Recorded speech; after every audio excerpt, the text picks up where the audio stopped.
अस्सलाम वालेकुम अज़ीज़ बच्चों, उम्मीद है आप लोग खैरियत से होंगे और ज़िंदगी के सफ़र को रवां दवां रखे हुए होंगे। आज साल दवम की उर्दू के साथ मैं हूँ राशिद सईदी।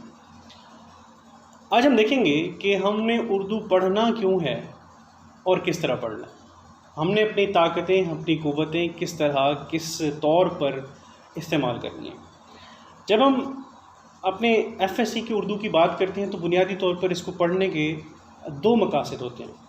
पहला मकसद होता है कि आपके हिस्सी, जमालियाती ज़ौक़ की तस्कीन, आपको समाज के साथ जोड़ना, और दूसरा होता है कि आपके निसाब को तकमील की तरफ लेके जाना और आपकी इम्तिहानी तैयारी करवाना। जब हम पहले मकसद की तरफ गौर करते हैं तो भाई उर्दू पढ़ाने का मकसद होता है कि आपको मुआशरे की तफ़हीम फराहम करना। मुआशरा क्या है, समाज से आपका ताल्लुक़ क्या है, फ़र्द क्या है, फ़र्द का जमालियाती ज़ौक़ क्या है, उसका भाई इस समाज से रिश्ता क्या है, उसको समाज को किस तरह देखना चाहिए, किस तरह समझना चाहिए, ये सारे हम उर्दू पढ़ते हुए तालिब इल्म के अंदर समोने की कोशिश करते हैं और उसके शऊर को उभारने की कोशिश करते हैं। ये वो मकसद होता है कि जो मुसलसल चलता रहता है। इसके अलावा जब हम दूसरे मकसद की तरफ आते हैं तो दूसरा मकसद भाई एफएससी के इम्तिहान में ज़्यादा नंबर लाने की कोशिश करना। अच्छा, हम उसको देखेंगे कि भाई ये निसाब है क्या, कितने हिस्सों पर मुश्तमिल है, कितने सवालात आते हैं और हमने उन सवालात को किस तरह अटैम्प्ट करना है, किस तरीके से कहाँ कहाँ अपनी तवानाइयाँ सर्व करके ज़्यादा नंबर लेने हैं ताकि एफएससी करने के बाद हमारा किसी अच्छी जगह पे दाखिला हो सके। अच्छा, अब हम आपके सामने पर्चे को लाते हैं। वो पर्चा जो आपने इस साल के इख्तिताम पर देना होगा, वो सवालात हल करने होंगे, उसकी तरफ आते हैं। आपका पर्चा बुनियादी तौर पर दो हिस्सों पर मुश्तमिल होता है और जो पहला हिस्सा होता है वो सिर्फ़ सवाल नंबर 1 होता है। सवाल नंबर 1 जो कि 20 नंबरों पर मुश्तमिल होता है, वो होता है मारूज़ी का हिस्सा, जिसमें आपने 4 जवाबात में से एक को मुंतखब करना होता है। जब हम इस 20 नंबर के हिस्से की बात करते हैं तो भाई ये भी 5-5 नंबरों के 4 हिस्सों पर मुश्तमिल होता है। पहले 5 कौन से नंबर होते हैं, कौन से सवालात होते हैं?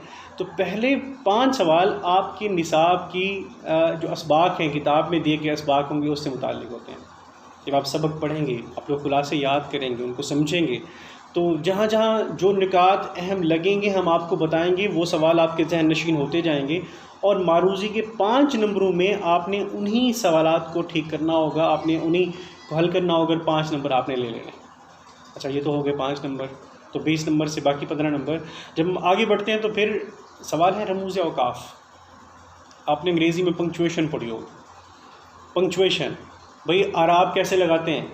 अच्छा भाई, ये इन्वर्टेड कामास क्या होते हैं, वावैन क्या होते हैं, ख़त्मा क्या होता है, सक्ता क्या होता है, फ़िजाया क्या होता है, निदाया क्या होता है, ये तमाम चीज़ें, ये वाले जो सवालात होते हैं, ये भी आपके साल दवम के मारूज़ी के पर्चे में 5 नंबर के होते हैं। इस तरीके से आपने 20 नंबर में से 5 नंबर हासिल कर लिए। आगे बढ़ते हैं। आपके जो आगे के 5 नंबर हैं वो होते हैं आपके मुताबिकत के सवाल। मुताबिकत बुनियादी तौर पर ग्रामर में हिस्सा नहव से मुताल्लिक़ होती है। सर्फ़ और नहव, यानी सर्फ़ के मुतालिक आप जानते होंगे कि सर्फ़ लफ्ज़ों का इल्म है और नहव जुमले का इल्म।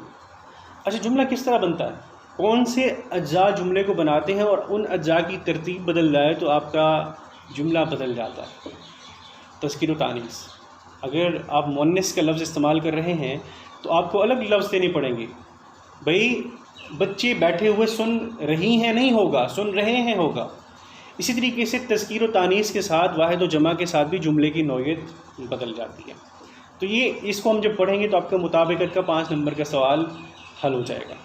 आगे बढ़ते हैं कि भाई आखिरी 5 नंबर किस चीज़ के हैं। तो आखिरी 5 नंबर आपके इमदादी अफ़ाल से मुताल्लिक़ हैं। आप ग्रामर पढ़ते हो, आपको पता चला होगा कि मस्दर क्या है, फ़ेल क्या है और इमदादी फ़ेल क्या है। मुआविन फ़ेल किस तरीके से जुमले को बनाता है, उसकी मानवियत पैदा करता है। तो और ये इमदादी फ़ेल किस तरह से मस्दर से और फ़ेल से अलग होता है। जब हम इसको पढ़ेंगे तो फिर आप ये 5 नंबर हासिल करने के काबिल हो पाएंगे। इस तरीके से आपका पहला सवाल यानी मारूज़ी का सवाल मुकम्मल हुआ। सवाल नंबर 2 की तरफ आते हैं। तो सवाल नंबर 2 भी बुनियादी तौर पर 2 हिस्सों पर मुश्तमिल है। ये सवाल भी 20 नंबरों का है और हर हिस्सा, इसके दोनों हिस्से 10-10 नंबरात पर मुश्तमिल हैं। अच्छा, अगर हम पहले हिस्से को देखते हैं तो आपका हिस्सा है कि दर्ज झेल अशार की तशरीह कीजिए, मीज़ नज़्म का नाम लिखें और शायर का नज़्म का उन्वान और शायर का नाम लिखें।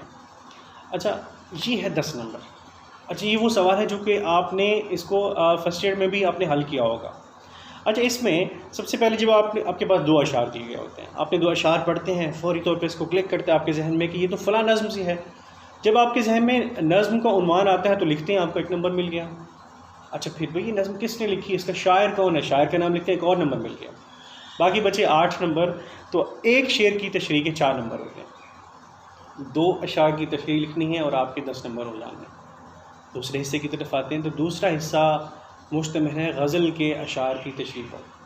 फर्स्ट ईयर की तरह आप इस बार भी गज़लियात पढ़ेंगे और गज़लियात को पढ़ते हुए आप उसकी तशरीह सीखेंगे। और ये वाला जो सवाल है, जैसे ही आपके पास 3 अशार दिए गए होंगे, तीनों अशार को जैसे ही देखेंगे आपको समझ में आएगा कि फ़लाँ गज़ल है और फ़लाँ शायर की है, शायर का नाम लिखेंगे, 1 नंबर हो गया। और बाकी 3 अशार जो हैं 3-3 नंबरों के हामिल हैं। एक शेर की तशरीह 3 नंबर की। इस तरीके से आपके सवाल नंबर 2 के 10 नंबर मुकम्मल हुए, यानी कुल मिला के 20 नंबर। अब बढ़ते हैं सवाल नंबर 3 की तरफ। आपको जो सवाल नंबर 3 है, आपका सवाल नंबर 3 उसी तरह जिस तरह फर्स्ट ईयर में था कि सियाक व सबाक के पेश नज़र दर्ज झेल पैराग्राफ की तशरीह कीजिए, नीज़ हवाला मतन भी तहरीर करें। 15 नंबर का सवाल है। अच्छा, 15 नंबर कैसे कि सबसे पहले आपने हवाला मतन तहरीर करना होगा। पैराग्राफ को 2 में से एक आपने मुंतखब करना होगा, किसको हमने करना है वो पढ़ेंगे, आपको पता चलेगा अच्छा ये फ़लाँ सबक में से है, 1 नंबर हो गया। फ़लाँ इसका मुसन्निफ़ फ़लाँ है, दूसरा नंबर हो गया। फिर आप आएंगे सियाक व सबाक की तरफ, तो सियाक व सबाक के 3 नंबर होते हैं। भाई ये पैराग्राफ सबक के किस हिस्से में से लिया गया, 1 नंबर हो गया। इससे पहले कौन सी बातें आई थी, दूसरा नंबर हो गया। इसके बाद कौन सी बातें आई हैं, तीसरा नंबर हो गया। फिर आपके 10 नंबर होते हैं उस नसर पारे के, उस पैराग्राफ की तशरीह के। और जब आप उसको मुकम्मल करते हैं पूरी तफसील के साथ, तो इस तरीके से आप 15 नंबर के हसूल की तरफ गामज़न होते हैं। अच्छा लिखा है तो आप मैक्सिमम नंबर ले सकते हैं। सवाल हो गया।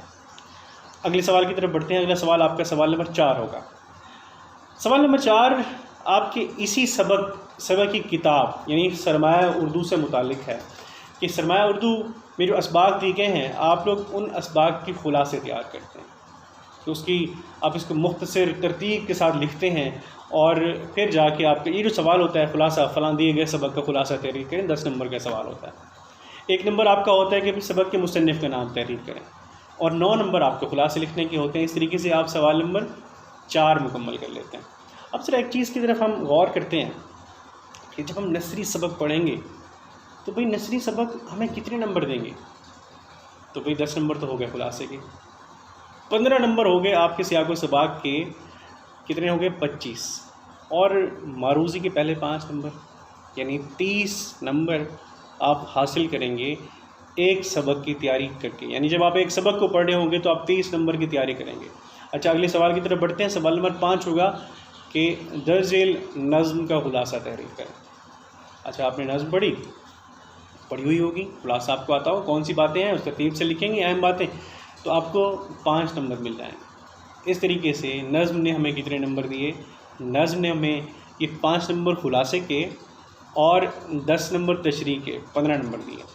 तो हमें पता चलता जा रहा है कि हमने अपनी तवानाइयाँ किस तौर पर सर्फ करनी है, किस तरह आगे बढ़ना है।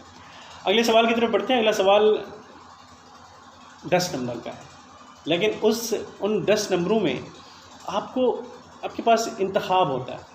2 चीज़ें होती हैं कि दर्ज झेल उन्वान पर ख़त तहरीर करें या फिर आप बीती लिखें, सवाल लिखें। यानी आप अगर ख़त करते हैं तो वो भी 10 नंबर का, और अगर आप बीती लिखते हैं वो भी 10 नंबर की। अब जब हम आपको पढ़ाएंगे, आपको अपनी नफ्सियात के मुताबिक, अपनी तबा के मुताबिक जो भी चीज़ दुरुस्त लगेगी तो आप उसको लिखने के काबिल होंगे। जिस तरह आम बच्चे ख़त मुंतखब करते हैं कि ख़त में नंबर ज़्यादा लेने के चांसेस ज़्यादा होते हैं, तो आपके अब इस तरह से देखें तो आपका ये सवाल हो गया, सवाल नंबर 6। अच्छा, अगर हम अब शुरू से गिनने की कोशिश करते हैं कि अब तक हमने कितने नंबर पढ़ लिए, कितने नंबर हासिल कर लिए। भाई 20 नंबर तो हो गए आपकी मारूज़ी के, 20 नंबर हो गए आपके अशार की तशरीह के सवालात के, 40। अच्छा, 15 नंबर हो गए आपके सियाक व सबाक के हवाले से तशरीह के, कितने हो गए 55। अच्छा, 10 नंबर आपके हो गए सबक के खुलासे के, 65। 5 नंबर हो गए आपके नज़्म के खुलासा के 70। अच्छा 10 नंबर हो गए आप बीती या ख़त के कितने 80। भाई 20 नंबर कहाँ रह गए, कौन से 20 नंबर है, हमने 100 की तरफ कैसे गामज़न होना है, 100 नंबर का असूल कैसे उसको मुकम्मल करना है। तो वो 20 नंबर आपका सबसे अहम, अच्छे बच्चों के लिए मेरिट को बढ़ाने वाला सवाल और निस्बतन मुश्किल सवाल ये होता है मज़मून निगारी का, मज़मून नवीसी का। 20 नंबर का सवाल होता है कि 2-3 उन्वान आपको दिए गए होते हैं कि उसमें से एक मुंतखब करके एक मरबूत और मबसूत आपने मज़मून तहरीर करना होता है, और वो मज़मून आपको लेके जाता है आपके अच्छे नंबरों की तरफ कि आप उसमें से अच्छा लिखते हैं तो पिछले साल की पॉलिसी के मुताबिक आपको 20 में से 17 नंबर ले सकते हैं।